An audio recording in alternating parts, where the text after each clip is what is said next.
Hello everyone, this is Anshu back with another video, and since Apple is back with their another watch series which is Apple Watch 6, and in this video we are going to unbox Apple Watch 6. So without further ado, let's get started.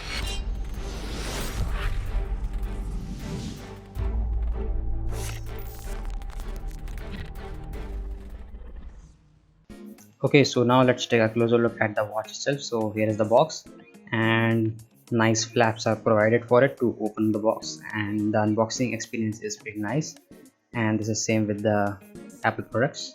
So box within a boxes, so you get two boxes. One is for the strap, so let's open that and see what does the strap looks like. And it's a quality product because it's from Apple, obviously. And let's open it up and see. There are some instructions, pretty nice instruction, only a single page. And here is the strap itself, and nothing too great about it, it's just a normal strap. So now let's open up the watch, and it's a bit confusing to open up this box, but as you can see, only a small portion takes the watch, and it is, I think, turned on. I don't know why is that. And here is the charging adapter for it. So this is actually a wireless charger. You will be able to wirelessly charge your watch with it, which is pretty normal, I guess. So here is the dock, and it's USB powered, so you can plug in any USB power brick into it, and this will charge up your Apple Watch. Now let's keep it aside and take a closer look at the watch itself.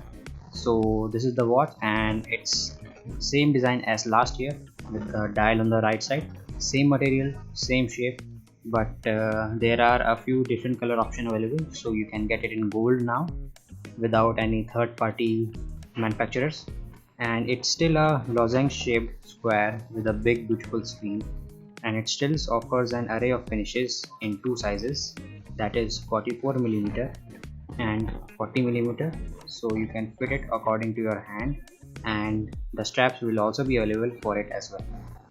Now installing the straps is as simple as just Lego bricks, so you just slide it into the body of the main watch and then you can use it, and there are no screws needed for the strap to be placed, and it's just a totally friction based system. So as you can see that it's looking pretty nice by the stock strap that I have over here. As for the speed, it's fast. I think the main benefit most people will get from the S6 system is that it has enough processing headroom to stay fast through the future updates. Apple Silicon is so ridiculously ahead of Qualcomm's on Snap smartwatches that Apple could have kept the Series 5 internal, and I doubt anybody would have minded, but you guys are always complaining about Apple products, how they are always using same products, so they have at least added a few new features coming at a price tag of $400. An upgrade would be nice. Now it has a feature of always on retina display, so you can keep it always on, but that will obviously drain a lot of battery, so you can turn it off if you want with the settings. So that's a nice feature to have, and it's very customizable, so you can see that there are some implementations of the iOS 14 in it, so that's pretty nice.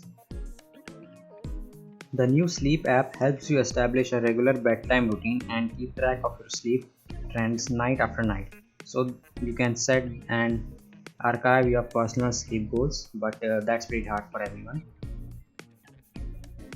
The new blood oxygen sensor is made up of 4 LED clusters and 4 photodiodes, incorporated into completely redesigned black crystal. This new sensor works in concert with the blood oxygen app to determine your blood oxygen level. Now this also has a altitude meter, so you can check your altitude anywhere in the world, and it also has a fall detection sensor, so if you are landing a plane very hard, then you will get a fall detection message. And this app has been on the news very lately, so I've seen that many people are saved by this fall detection app by automatically telling the authorities for help. Now the Watch Series 6 has a slightly faster charging from 0 to 100 at little over 2 hours, which is faster in the Series 5, which hit around 80% at 2 hours. That's really a minor bump, but it's marginally useful since more people will be looking to charge it in between times so that they can take advantage of the new sleep tracking feature in the Watch OS 7. With the Ecg app, Apple Watch Series 6 is capable of generating an ECG similar to a single lead electrocardiogram. It's a momentous achievement for a wearable device that can provide critical data for doctors and peace of your mind. It also calculates your heart rate at resting rate while you are exercising or while you are resting, so it can calculate both the heart rates, which is pretty nice. And it can also calculate your walking average of per day or per week, whichever you like. And you can manage and track all these features in your fitness app on the iPhone. So these watches come in the price range of $399 to $499 depending on the GPS version and the GPS plus cellular version. And if you don't have a very high budget like these, so you can simply check their another low budget watch, which is Apple Watch SE. They have launched also after the reveal of the Apple Watch 6, which is pretty much good, and it does have everything of their Watch Series 5. So it does lag with the blood oxygen and the ECG meter, but it is pretty much a good option for gifting to your child and your friends. So this is all for the Apple Watch 2020. Well done, Apple, and a big shout out to you for watching this video, and a subs to the channel would be amazing. Like this video and share it. Thank you.